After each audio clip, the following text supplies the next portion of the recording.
Je voudrais vous saluer au nom du Seigneur Jésus-Christ et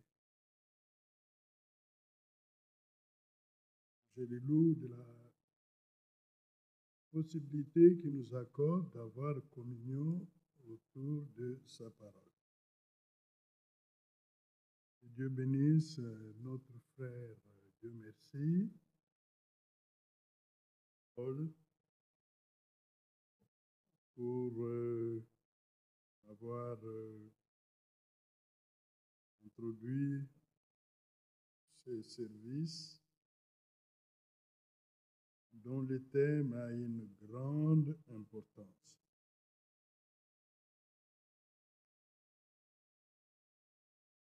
Pourquoi ce thème est très important? C'est parce que dans le psaume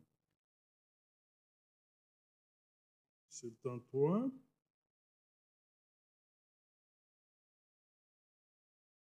qu'après avoir été saisi par le Seigneur, la marche dans la vérité est la condition sine qua non pour être enlevé. Le psaume 73, au 23 à 24. Cependant, je suis toujours avec toi. Tu m'as saisi la main droite. Tu me conduiras par ton conseil, puis tu me recevras dans la gloire. Quand on parle de la marche, on parle de la conduite. Il s'agit de la marche avec Dieu. La conduite par la main de Dieu. Pour commencer, vous devez d'abord être saisi par lui.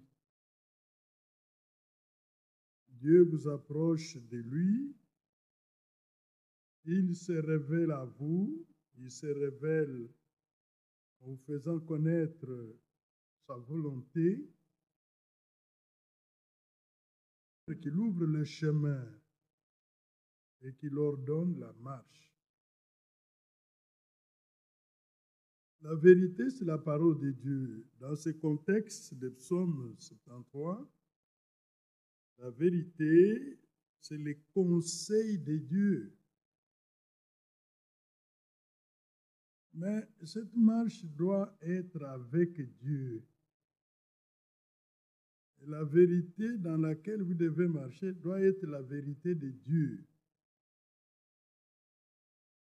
Et ici, Asaph, faire des choses très importantes, il me dit, tu me conduiras par ton conseil. Et les résultats, tu me recevras dans la gloire. Il y a des hommes qui refusent d'être conduits par Dieu.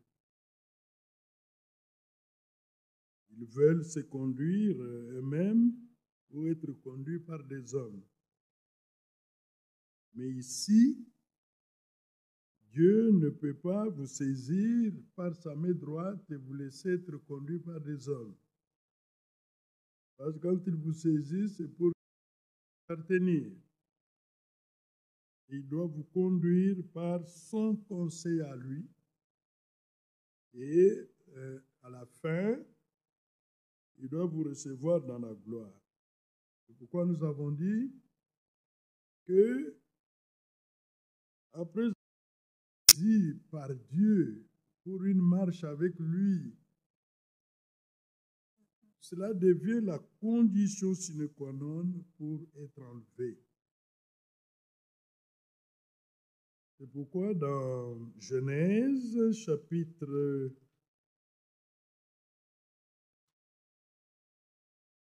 5, il est parlé d'Enoch. Et c'est au verset 23 à 24. Tous les jours d'Enoch firent de 365. Enoch marcha avec Dieu, puis il ne fut plus, parce que Dieu le prit. Et nous savons que dans Hébreu, il est parlé d'Enoch. Cet Dieu avait reçu l'approbation de Dieu. C'est pourquoi il fut enlevé et on ne le vit plus. Hébreu 11, verset 5, verset 6. C'est par la foi qu'Enoch fut enlevé pour qu'il ne vit point la mort et qu'il ne parut plus parce que Dieu l'avait enlevé. Car avant son enlèvement, il avait reçu le témoignage. Il était agréable à Dieu. Il a marché avec Dieu, c'est marcher avec la parole de Dieu. Vous ne verrez pas Dieu. Dieu est invisible, il est esprit. Mais vous entendrez Dieu par le moyen de sa parole. Et c'est une marche agréée par Dieu. Et Dieu lui-même a rendu témoignage qu'Enoch était agréable à Dieu. C'est une marche par la foi, être conduit par Dieu et marcher avec lui. Il n'est pas question de marcher seul sans lui, vous n'atteindrez pas le but. Mais si vous devez marcher avec lui, vous devez marcher dans des choses qui lui sont agréables, des choses qui sont bonnes pour nous. C'est ainsi que le résultat de la marche d'Enoch avec Dieu a été couronné par l'enlèvement. Si vous prenez le verset que nous avons lu avec notre frère, Dieu merci, c'est Jean qui écrit à Gaius. Il y a deux thèmes très importants qui sont mentionnés. L'ancien Gaius, le bien-aimé que j'aime dans la vérité. Il faut aimer dans la vérité. C'est-à-dire aimer sincèrement. L'amour de Dieu, c'est un amour sincère. Il n'est pas hypocrite. On parle d'une chose, d'une autre chose. Ce n'est pas comme ça. 1 Pierre chapitre 1er, il est parlé aux croyants ici, verset 22, ayant purifié vos âmes en obéissance pour avoir un amour fraternel sincère, aimez-vous ardemment les uns les autres de tout votre cœur. Mais à qui ce message est adressé? Verset 23, régénéré non par une semence corruptible, mais par une semence incorruptible, par la parole vivante et permanente de Dieu. Ce sont des hommes qui ont expérimenté la nouvelle naissance. Notre frère Adélard a mentionné ça la fois passée. La vérité a la nature divine. Ne peut marcher dans la vérité que celui qui a reçu la même nature que la vérité. Quelqu'un qui est engendré par une semence incorruptible, permanente de Dieu. C'est pourquoi la marche dans la vérité n'est pas adressée à tout le monde. C'est une marche qui est réservée à ceux qui sont devenus une même nature avec la vérité. Celui qui n'a pas reçu la nature divine ne peut pas marcher dans la vérité de Dieu. Alors, ayant purifié vos âmes en obéissant à la vérité, avoir un amour fraternel sincère. L'amour fraternel sincère sera manifesté par des hommes et des femmes auraient obéi à la vérité dans leur marche. Ainsi, il leur a recommandé de s'aimer ardemment. Revenons dans 3 Jean. Il dit, bien-aimé, je souhaite que tu prospères à tous égards et sois en bonne santé, comme prospère l'état de ton âme. Je te fais réjouir lorsque tes frères sont arrivés et ont rendu témoignage de la vérité qui est en toi et la manière dont tu marches dans la vérité. Vous suivez que c'est un témoignage qui a été rendu d'un frère. Ils sont restés avec ses frères. Ils ont vu comment il vivait, comment il agissait, comment il répondait, comment il réagissait. On l'observait par rapport à la vérité qui a été révélée. Et ces frères, quand ils ont quitté Gaius, ils ont apporté un témoignage de la lumière qui rayonnait dans la vie de Gaius. Et Jean dit, je n'ai pas de plus grande joie que d'apprendre que mes enfants marchent dans la vérité. Quand on parle de marcher, c'est conduire. Marcher, c'est conduire. Ils ont eu une conduite vérité. Bien-aimé, tu agis fidèlement dans ce que tu fais pour les frères et même pour des frères étrangers, lesquels ont rendu témoignage de la charité en présence de l'Église. Tu feras bien de pourvoir à leur voyage digne de Dieu. Car c'est pour le nom de Jésus-Christ qu'ils sont partis sans rien recevoir de païens. Nous devons donc accueillir de tels hommes afin d'être ouvriers avec eux pour la vérité. Voyez, Jean, il a connu Jésus personnellement. Ils ont eu le temps d'intimité avec lui. Mais ici, il montre que ce n'est pas avec tout le monde qu'on doit être ouvrier pour la vérité. Des hommes honnêtes, sincères, des hommes qui ont la crainte de Dieu, les hommes qui se sont détachés de la vie ancienne, qui ne travaillent que pour la gloire de Dieu seul, c'est avec ces hommes il faut être ouvrier pour la vérité. Alors, il est question de défendre la vérité, d'aimer la vérité et de vivre selon la vérité. Dans le psaume 8,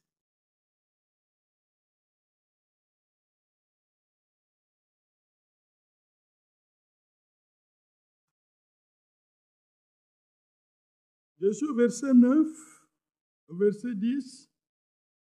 Les fils d'Éphraïm, armés de l'arc, tournèrent le dos les jours du combat. Ils ne gardèrent point l'alliance de Dieu. Ils refusèrent de marcher selon sa loi. Voilà une tribu d'Israël qui a été amenée à l'alliance avec Dieu, mais qui n'a point gardé l'alliance de Dieu. Ils l'ont manifesté en refusant de marcher selon la loi de Dieu.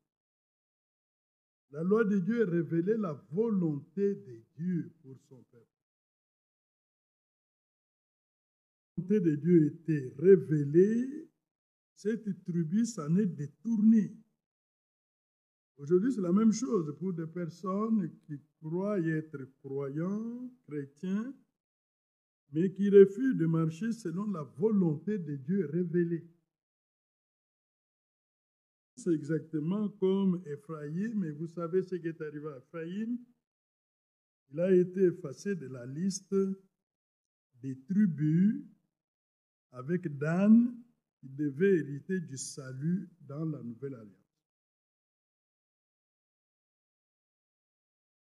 Psaume 143.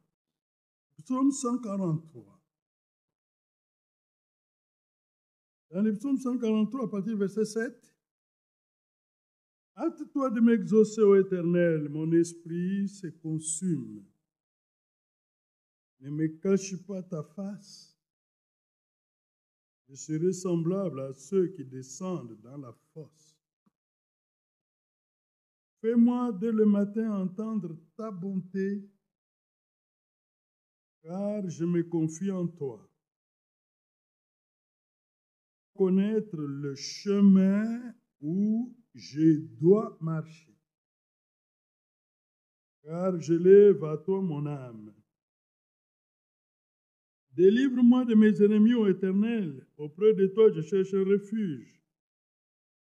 Enseigne-moi à faire, car tu es mon Dieu. Et ton bon esprit me conduise dans la voie droite. La marche dans la vérité est sur le chemin de la droiture. Remarquez que fais-moi connaître le chemin. Pour celui qui est sauvé, le chemin, c'est la vérité. Jésus l'a dit dans Jean 14, 6. Je suis le chemin, la vérité et la vie. Nul ne peut venir à moi si le Père ne l'attire. Nul ne peut venir au Père que par moi.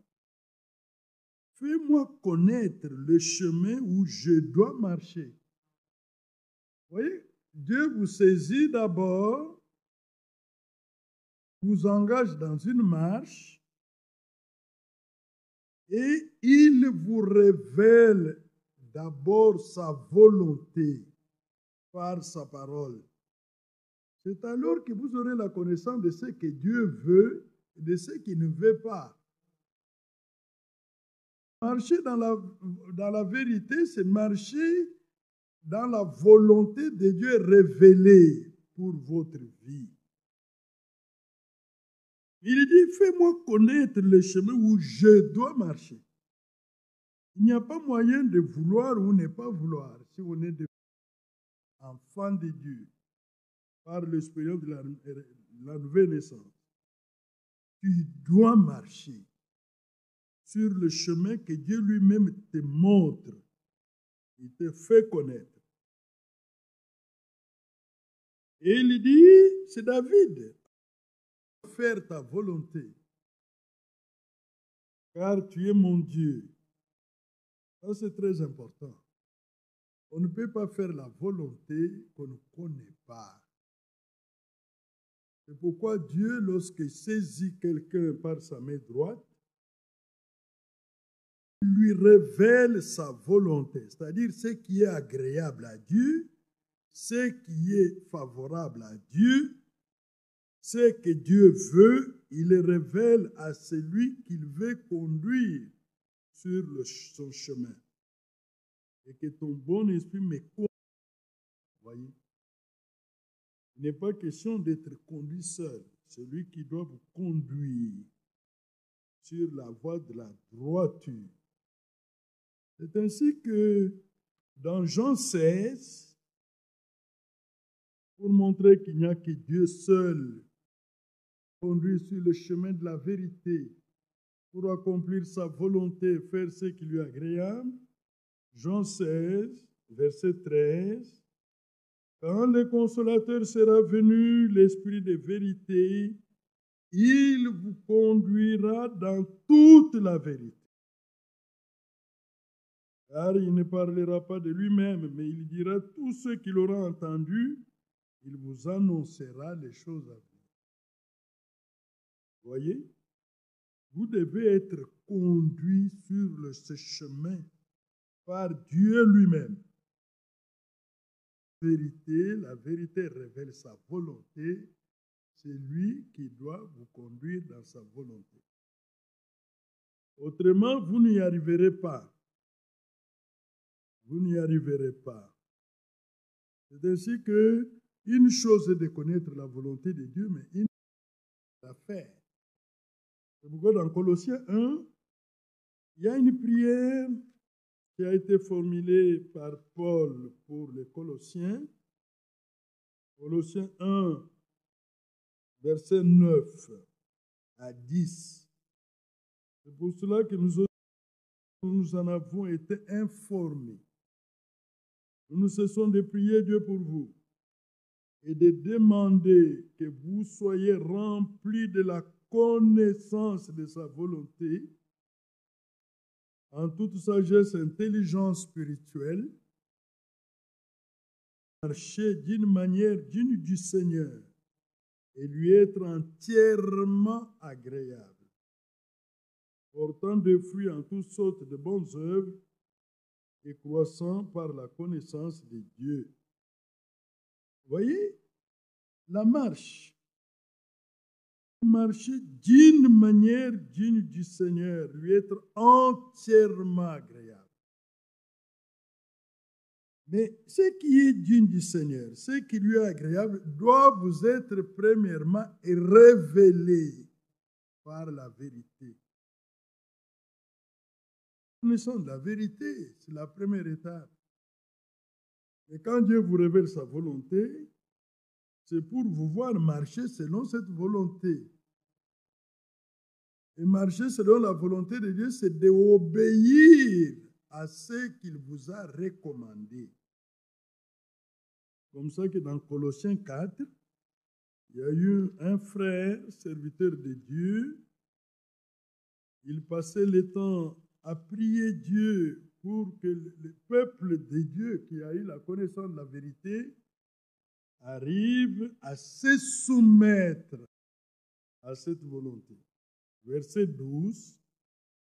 Épaphras qui est des vôtres vous salue, serviteur de Jésus-Christ. Il ne cesse de combattre pour vous dans ses prières. Vous voyez, la prière est une arme de combat pour un chrétien. Ce n'est pas seulement la foi, ce n'est pas seulement la vérité, mais la prière aussi.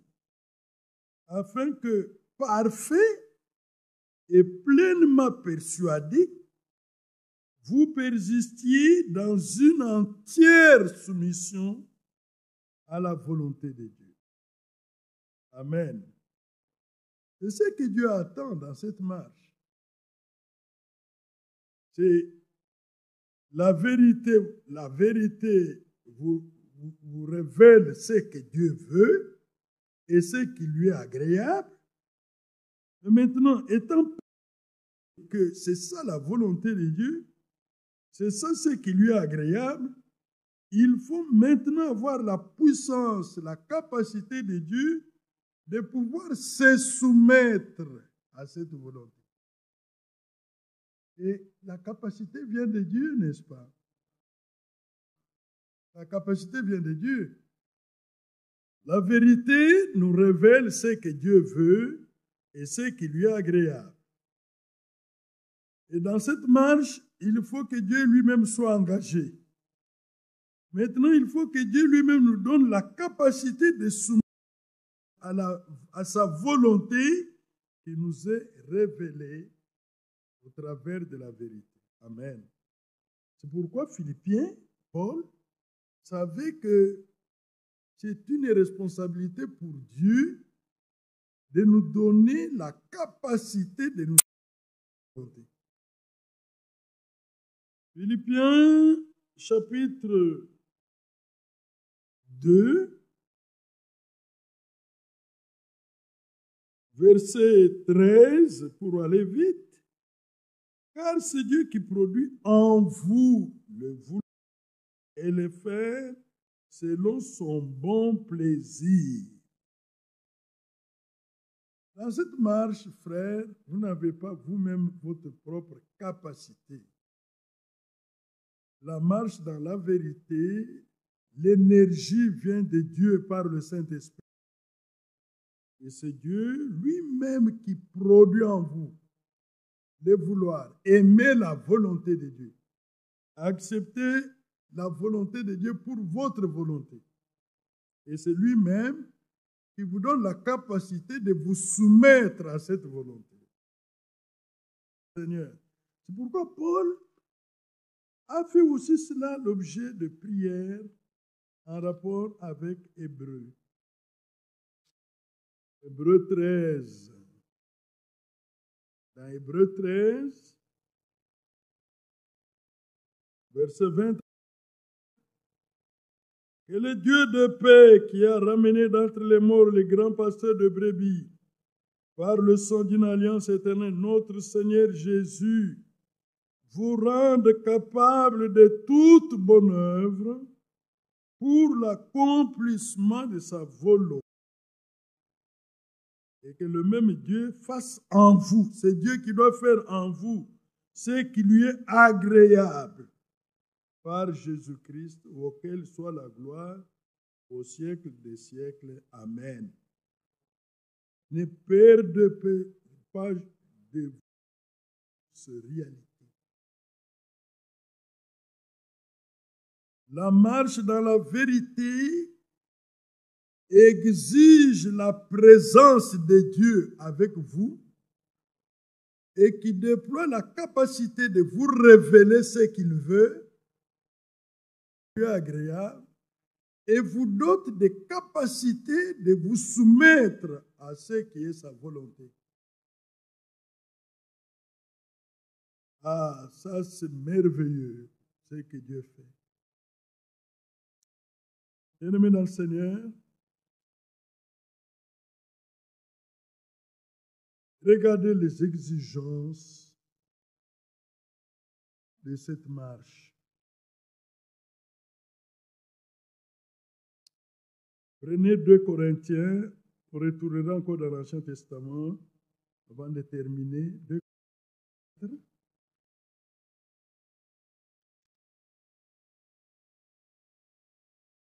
Versets 1 à 2. C'est pourquoi, ayant ce ministère selon la miséricorde qui nous a été faite, nous ne perdons pas courage. Nous rejetons les choses honteuses qui se font en secret. Nous n'avons point une conduite astucieuse et nous n'altérons point la parole de Dieu. Mais en publiant la vérité, nous avons toute conscience d'homme devant Dieu. Amen. La marche dans la vérité exige le rejet de tout ce qui est contraire à la volonté de Dieu. Tout ce qui est contraire aux voies de Dieu, on rejette.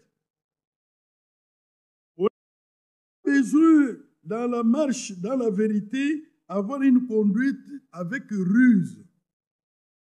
Non. Les astuces, les ruses, l'hypocrisie.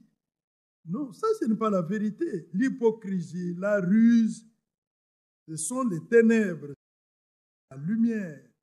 La vérité est lumière. Vous voyez? Ça exige le rejet de ces choses. C'est ainsi que Romains 13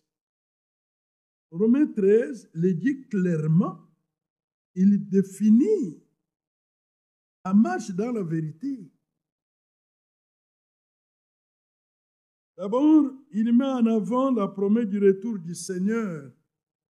Il dit, verset 11, cela importe d'autant plus que vous savez en quel temps nous sommes. Car c'est l'heure de vous réveiller enfin du sommeil. Maintenant, le salut est plus près de nous que lorsque nous avons cru. Là, il s'agit de la rédemption de notre corps lors du retour du Seigneur Jésus. La nuit est avancée, les jours approchent. Alors, qu'est-ce que nous devons faire pour être prêts? Donc des œuvres des ténèbres et revêtons les armes de la lumière. Marchons honnêtement. Amen. Comme en plein jour. Voilà la marche dans la vérité. Marchons honnêtement.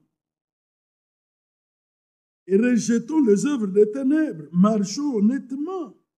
Et revêtons les armes de la lumière. Loin des excès, loin de l'ivrognerie, loin de la luxure, loin de l'impudicité, loin des querelles, loin des jalousies. Mais revêtez-vous du Seigneur. N'ayez pas soin de la chair pour satisfaire les convoitises. Dans la vérité est la lumière. Les œuvres des ténèbres ne nous encombrent. Nous ne l'acceptons pas. Nous les rejetons. C'est encombrant. Voyez? N'ayez pas soin de la chair pour satisfaire les convoitises. Parce que les convoitises font partie des œuvres des ténèbres. Mais nous sommes les enfants de la lumière. Parce que la lumière qui nous éclaire. Mais comment nous pouvons, dans la marche dans la vérité, prendre part aux convoitises de la chair? C'est incompatible. Ce n'est pas la même chose. Nous devons être honnêtes. Vous voyez, la vérité rejette tous les excès. Et rejette tout ce qui est contraire à la vie de Dieu. Et rejette les convoitises de la chair, l'amour du monde. Et rejette toutes ces œuvres du vieil homme. La prostitution, l'orgueil, les querelles, les disputes, la haine. Parce que la vérité, c'est la lumière. Et Dieu est lumière.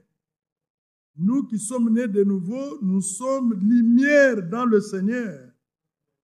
C'est par les bonnes œuvres que les gens sont éclairés par la lumière qui rentre. Oh, loué soit le Seigneur. Néhémie 5 montre clairement que la marche dans la vérité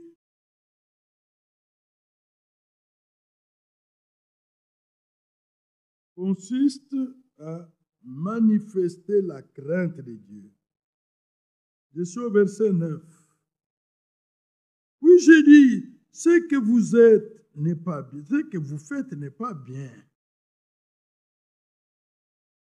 Ne devriez-vous pas marcher dans la crainte de notre Dieu pour n'être pas insultés par les nations, nos ennemis? Ici, les dirigeants d'Israël, à partir de Babylone, ils se sont livrés à la cupidité. Si vous lisez tous les chapitres, vous verrez de quoi il s'agit. Il y a eu des murmures dans les camps des enfants d'Israël. Et maintenant, Néhémie, le fait n'est pas bien. Amen. C'est lui qui marche dans la vérité doit accepter les corrections par rapport à la vérité. Le frère Branham le disait clairement, si vous voyez, vous lui montrez les fautes dans sa vie et qu'il n'accepte pas, son expérience du salut est fausse. Parce que celui qui est sauvé, c'est que la lumière de la vie de Dieu est entrée en lui. Il pose des actes qui sont la manifestation de cette lumière. Mais maintenant, quand il y a quelque chose de contraire à la lumière, il peut discerner que ce n'est pas ça. On a eu une convention à Kananga avec les frères Firmin. Il a donné un exemple simple mais très profond. C'est-à-dire, vous vous êtes habillé, vous tournez les dos, vous allez de l'avant, quelqu'un vient derrière, il vous dit, monsieur, il y a une tache sur votre chemise. Vous vous énervez contre cet homme. Là, vous êtes insensé, n'est-ce pas? Il faut d'abord s'arrêter, enlever la chemise et regarder. S'il y a une tache, on vous a rendu service. C'est qu'on voulait votre... Maintenant, il faut être insensé pour s'opposer directement à une remarque qui peut vous rendre un bon service. C'est ça qui se passe avec des croyants. On lui montre que ce que vous faites n'est pas bien.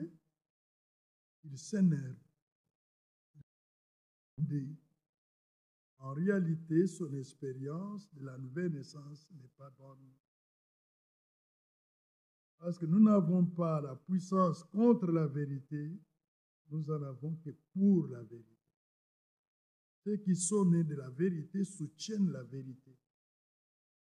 Ceux qui sont nés de la vérité défendent la vérité. Ils condamnent tout ce qui n'est pas vérité. Voyez. Néhémie 9. Prenez Néhémie 9. Vous êtes là? Verset 27. Alors, ils les abandonnant entre les mains de leurs ennemis qui les opprimèrent. Non? J'ai dit 28. Excusez-moi. Pour tout cela, nous contractâmes une alliance et nous mîmes par écrit. Et nos chefs, nos lévites et nos sacrificateurs y apposèrent leurs sceaux. Quel est le contexte? Israël et il y a eu deux grands ouvrages qui devaient se faire à Jérusalem. Le premier ouvrage, c'était avec Esdras. C'était rebâtir le temple qui avait été détruit par les rois de Babylone. On a rétabli, ils ont connu beaucoup d'opposition, mais à la fin, Dieu triomphe toujours. Ils ont fini. 100 ans après, 100 ans après. C'est Néhémie qui vient pour engager le peuple dans la reconstruction du muraille de Jérusalem. Entre Esdras et Néhémie, il s'est écoulé 100 ans. Maintenant, il fallait faire une alliance avec Dieu. Que tout le peuple fasse une alliance avec Dieu.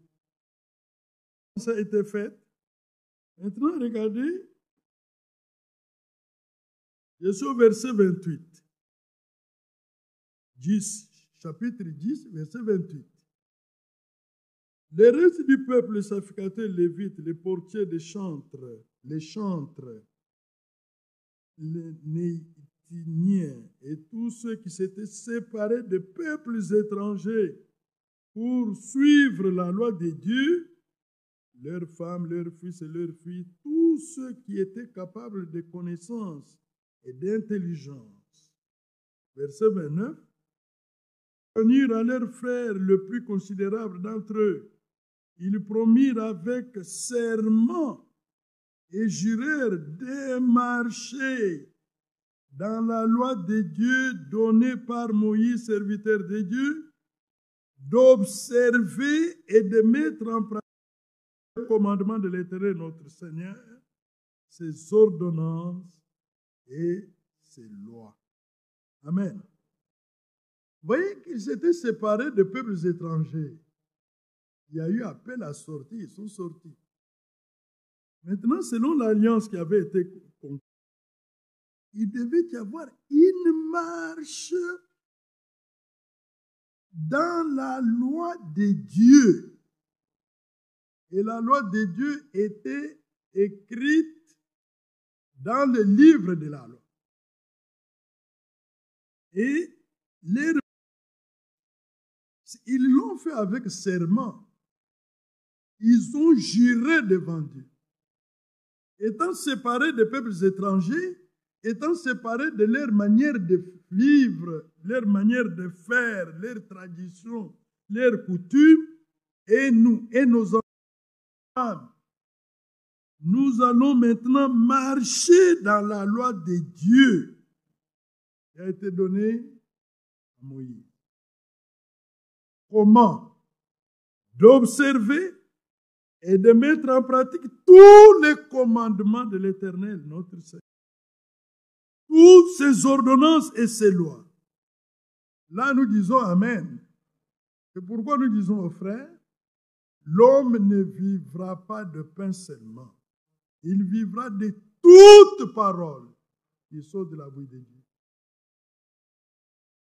J'ai un frère de Katanga qui parlait à son église en rapport avec la position qu'il faut avoir dans le temps dans lequel nous vivons. Il y a l'église. Nous ne sommes pas les gens du message, comme les autres. Nous sommes les croyants du message biblique du temps de la fin. Ah, ça, c'est merveilleux. On est différents des autres. Vous trouverez la confusion parmi là, les messages, ils prennent et les frères Branham, ce qui est de la parole de Dieu et ce qui est sorti des frères Branham, ils mélangent. Ah, Branham. Aujourd'hui, c'est la même chose. Franck. La même chose. Mais nous, c'est d'abord Jésus-Christ. Et nous croyons et mettons en pratique le message biblique du temps de la fin. Il y a une grande nuance, n'est-ce pas? Nous ne laissons rien de côté. Nous prenons la parole de Dieu révélée par l'Esprit pour notre temps. Nous devons marcher dans cela parce qu'on parle de la conduite, on parle de la marche. Qu'est-ce que Dieu a révélé en rapport avec le mariage, avec les fiançailles, avec la vie des couples, avec la vie en famille, les services du vin? Qu'est-ce que Dieu a révélé en rapport avec les relations entre frères? Tout ce que Dieu a révélé là, c'est une obligation pour nous. Nous devons le mettre en pratique. Dieu nous attend là. Si quelqu'un a quelque chose qui le reproche à l'autre, pardonnez-vous réciproquement. Celui qui marche dans la vérité, il sait que la vérité exige le pardon. Je pardonne. La vérité exige l'amour même de vos ennemis.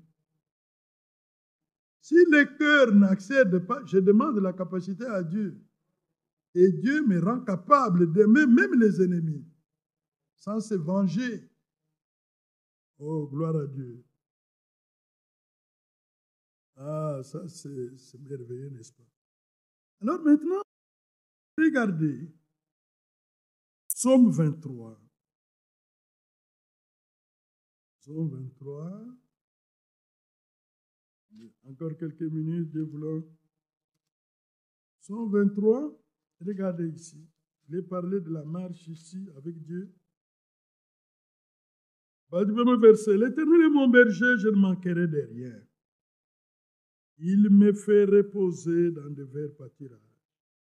Il me dirige près des eaux paisibles. C'est une marche sous la conduite de Dieu lui-même.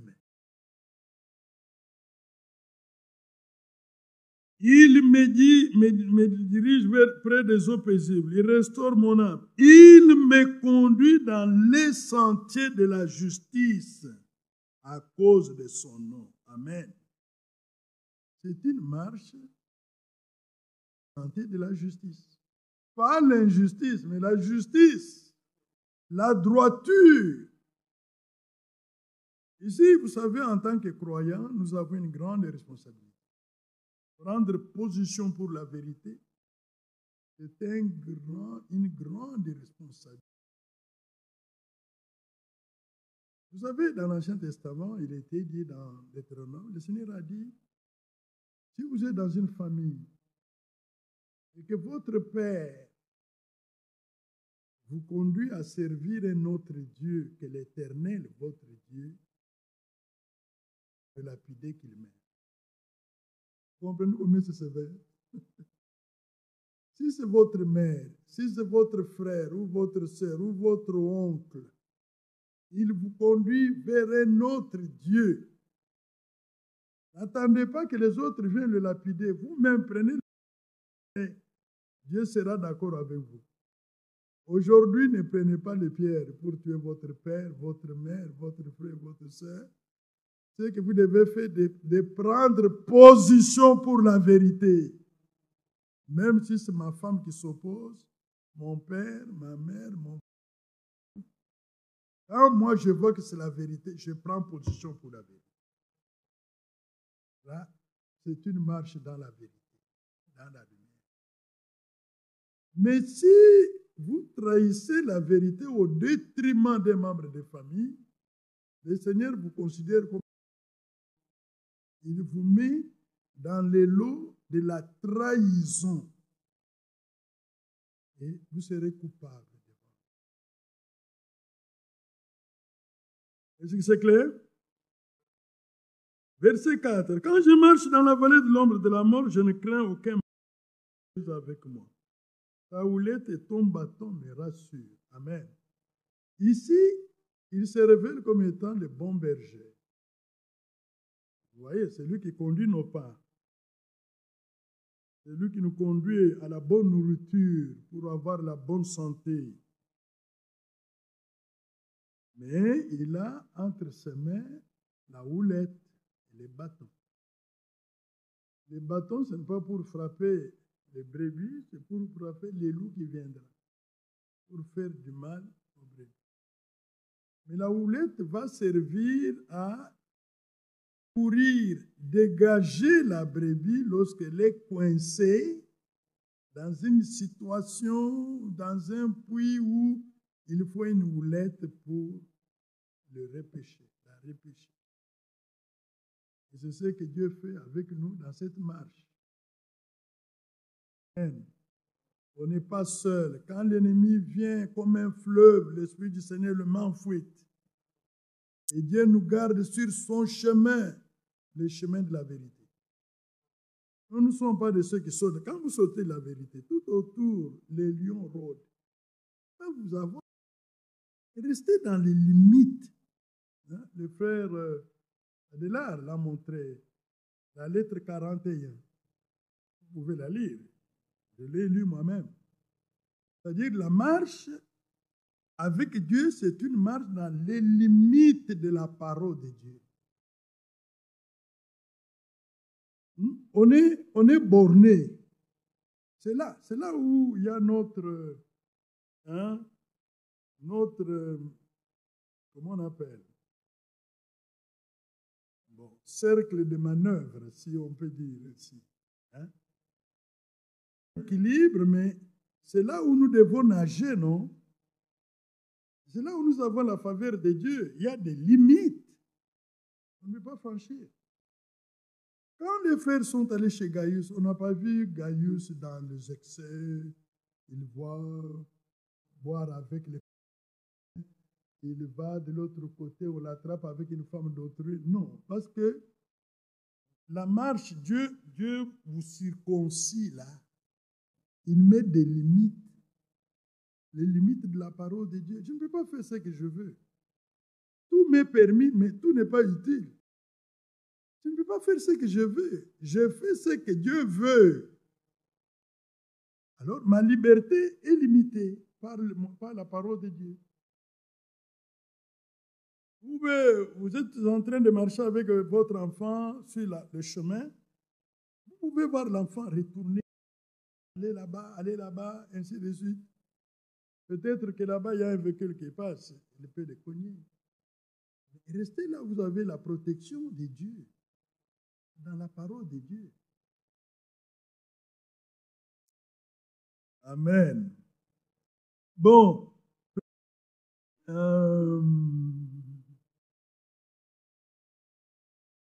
Ésaïe 42.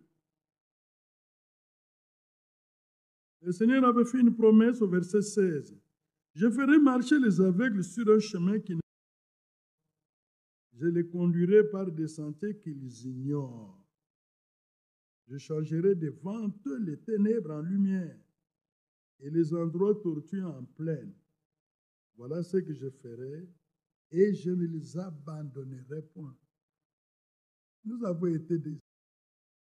Le Seigneur nous a menés à la lumière. Il a ouvert nos yeux et les yeux du cœur, n'est-ce pas? Maintenant, c'est lui qui nous conduit. Il nous conduit dans la lumière. Maintenant, verset 24. Il a livré Jacob au pillage, Israël au pillage. N'est-ce pas l'Éternel?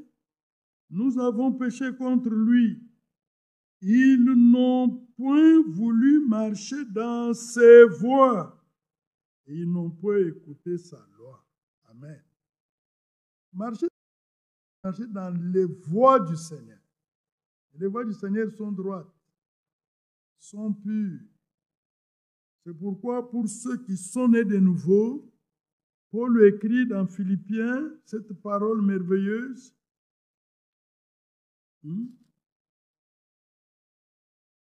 Avec frère Adela, la dernière réunion, il vous montrait qu'il faut d'abord commencer par avoir la vie de Dieu en vous. N'est-ce pas? Oui, il faut commencer par l'expérience de la vie. Parce que cette vie de Dieu-là ne soutient que la vérité, ne défend que la vérité, ne s'appuie que sur la vérité. C'est pourquoi ce n'est pas adressé à tout le monde.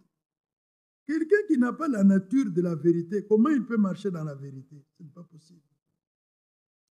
Maintenant, Philippiens 4, verset 8.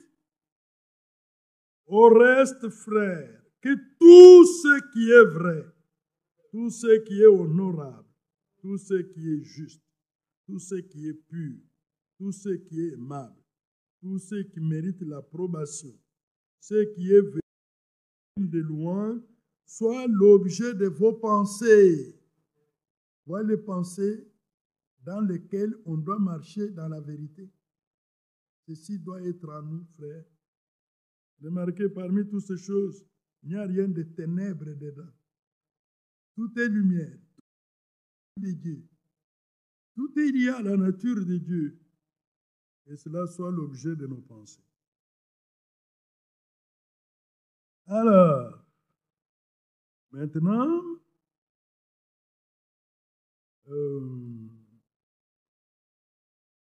il y a la marche que nous devons suivre.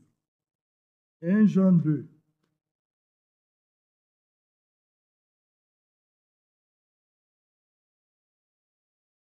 Vous êtes là?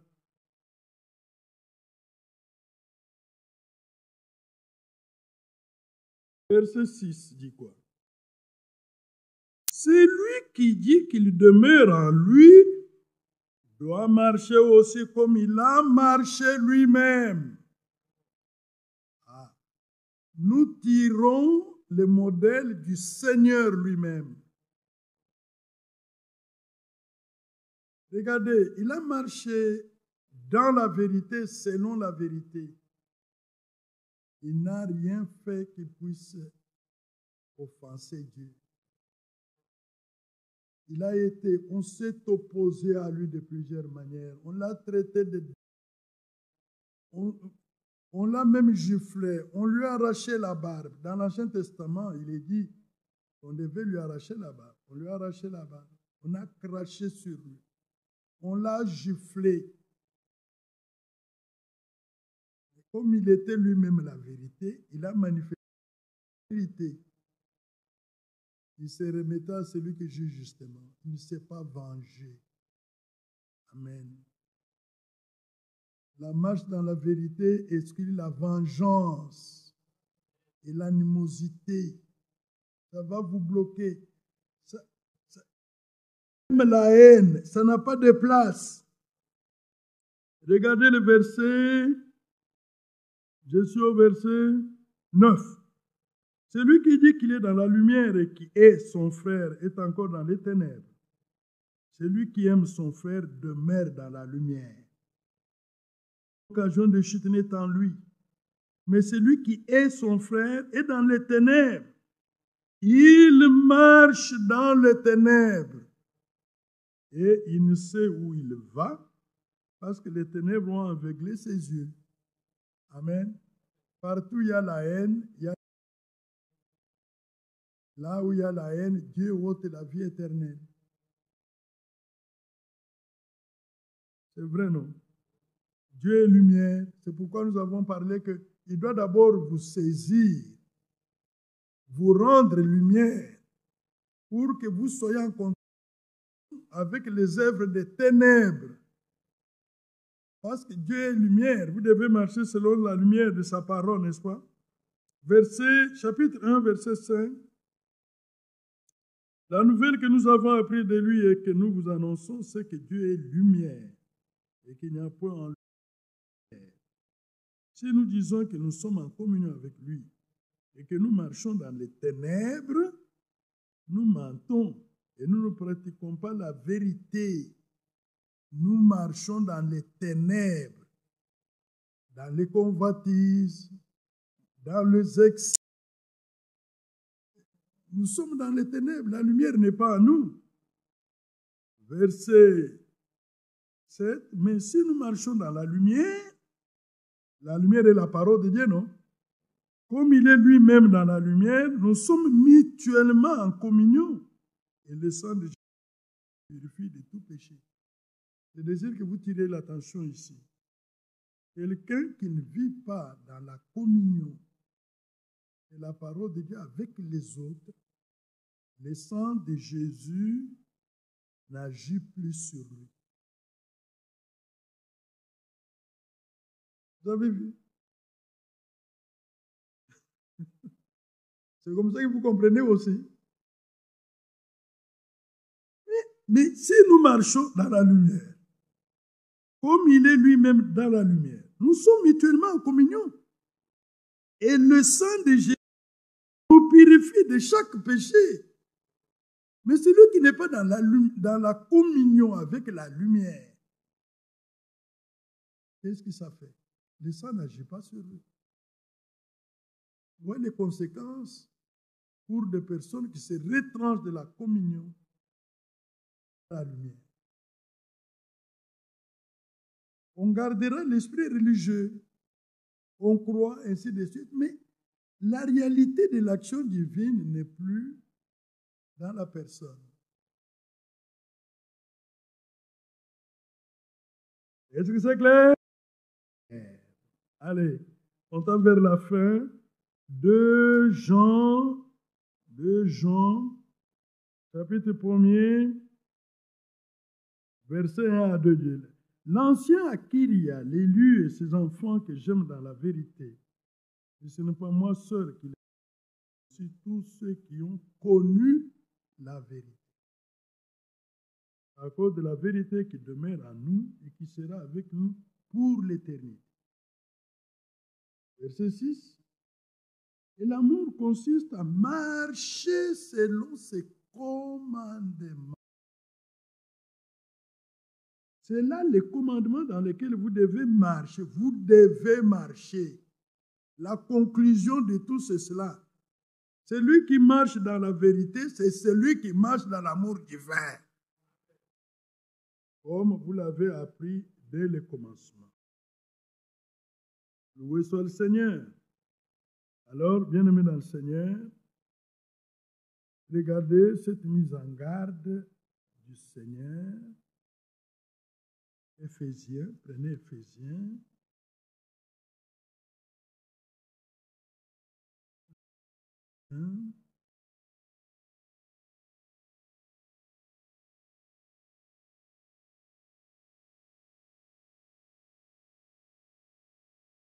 Premier verset.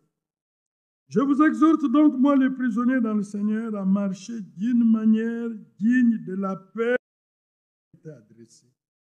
Mais comment? Comment marcher? En toute humilité et douceur. Vous voyez comment il décrit la main dans la vérité? Toute humilité et douceur. Avec patience.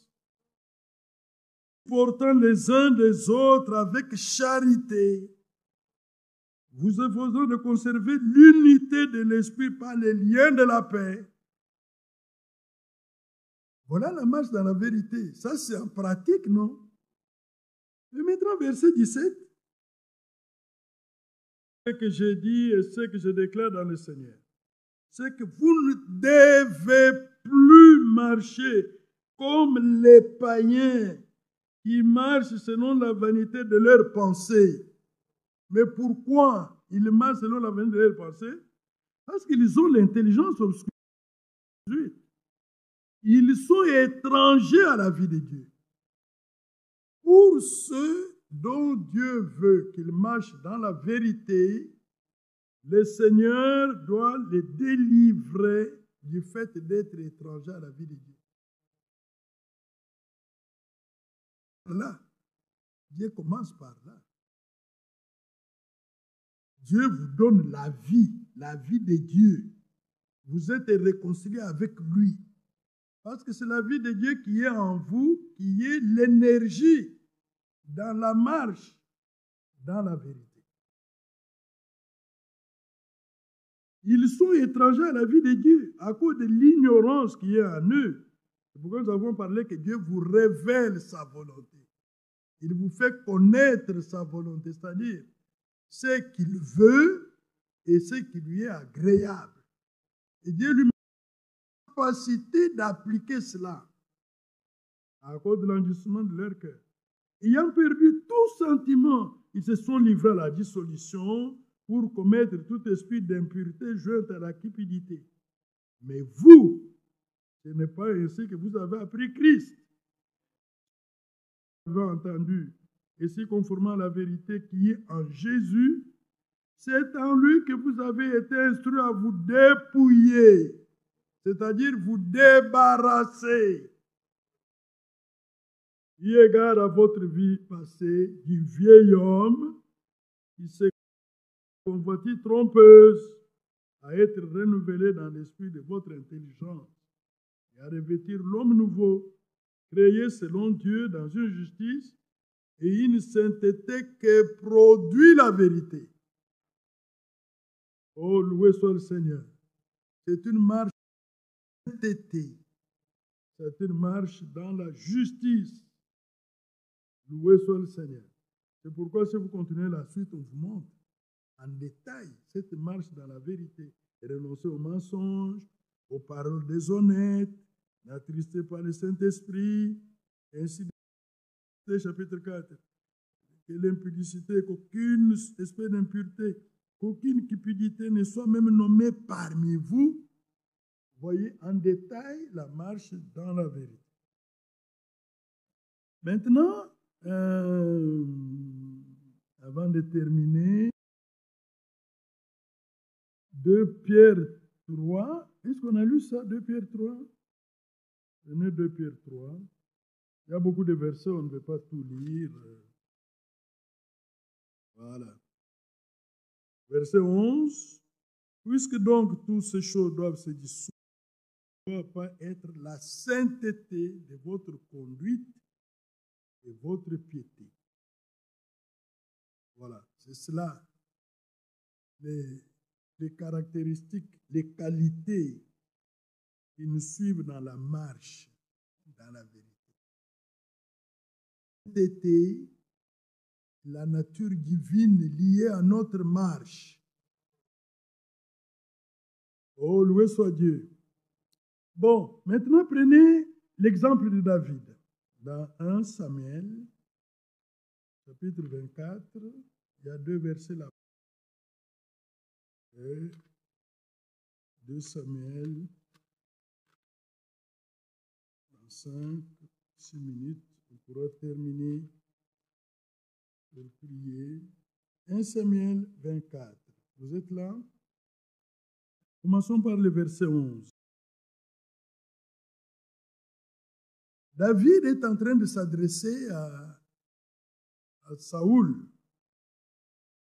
Tu vois maintenant de tes propres yeux que l'Éternel t'avait livré aujourd'hui entre mes mains dans la caverne. On m'a tué, mais je t'ai épargné. Et j'ai dit, je ne porterai pas la main sur mon Seigneur, car il est loin de l'Éternel. Dites Amen. D'abord ça, tu vois, Dieu a fait grâce à David. comprendre que quand vous êtes devant un oint du Seigneur, même s'il est dans l'erreur, il faut du respect. N'acceptez pas l'erreur qu'il y a en lui. Mais lui-même, là, ne lui manquez pas du respect. Ne le méprisez pas. Saoul ici était déjà possédé d'un démon. L'Esprit de Dieu l'a quitté, le démon est venu en lui. Quand le démon l'a jeté, il a appelé David pour jouer, que vous prenez à la légère ici. Quand on joue, la grâce de Dieu descend, ça calme Saoul. Les démons se calment, Saoul était bien. Alors, cet homme a montré de la haine contre David. Et David vengé sur lui. Il a tendu des pièges à David pour l'éliminer. Dieu a protégé David. Et là, Dieu l'a offert à David. Mais David avait la connaissance de la volonté. Il a dit, je ne mettrai pas ma main sur l'oint du Seigneur. Dans d'autres paroles, il dit, nul ne peut pas impunément porter la main sur l'oint du Seigneur. Vous avez vu sur Internet comment les prédicateurs parlent mal des serviteurs de Dieu. C'est compliqué. Alors, quand les frères, j'aime moi-même partager une citation de frère Franck. Le frère Franck parle qu'il faut de l'amour, et même votre ennemi, bénissez ceux qui vous maltraitent. Bon, mais vous bénissez. Est-ce que Dieu aussi va bénir celui qui a fait? Ça, c'est l'affaire de Dieu avec lui. Mais moi, je dois bénir parce que la parole me demande de bénir. Verset 12 maintenant. Vois mon père, vois donc. Il parle à Saoul avec respect. Vois donc les pans de ton manteau dans ma main. Puisque j'ai coupé les pans de ton manteau et que je ne t'ai pas tué. Sache et reconnais qu'il n'y a dans ma conduite ni méchanceté, ni révolte, et que je n'ai point péché contre toi. Et toi, tu m'aiderais des embûches pour moi. L'Éternel sera juge entre moi et toi. L'Éternel me vengera de toi, et je ne porterai point la main sur toi. Amen. Voyez cette parole? Il parle comme s'il était déjà né de nouveau, mais il n'était pas né de nouveau. Il constate que dans ma conduite, là, il n'y a ni méchanceté, ni révolte. Il n'y a rien. Vous voyez? Dieu doit d'abord vous introduire sa nature en vous pour que vous soyez capables selon la vérité.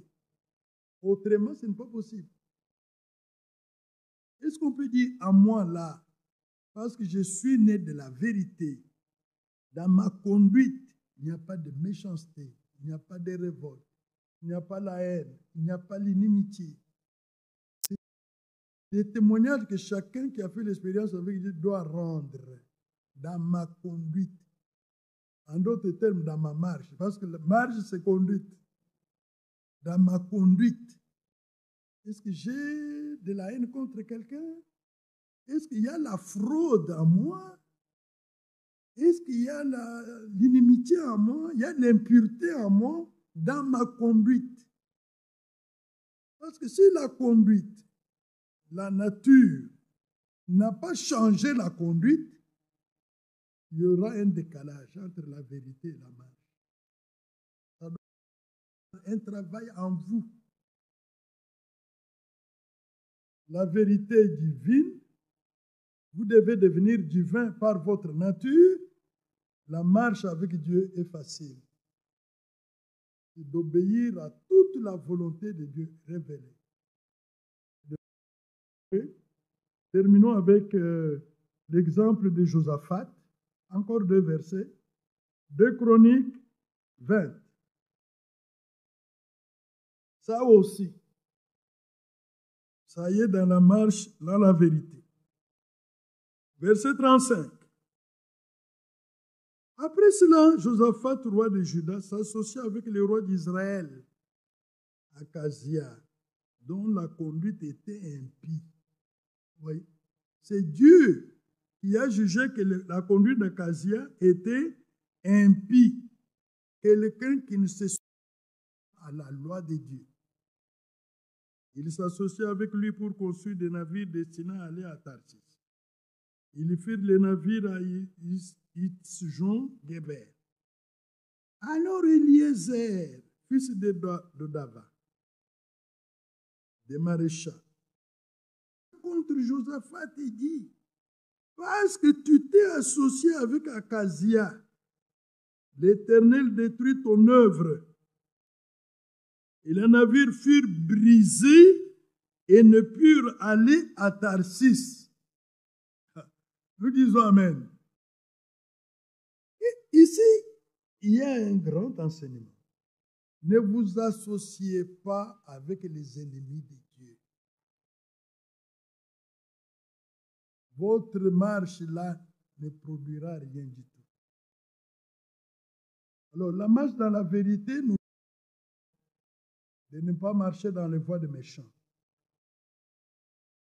C'est clair?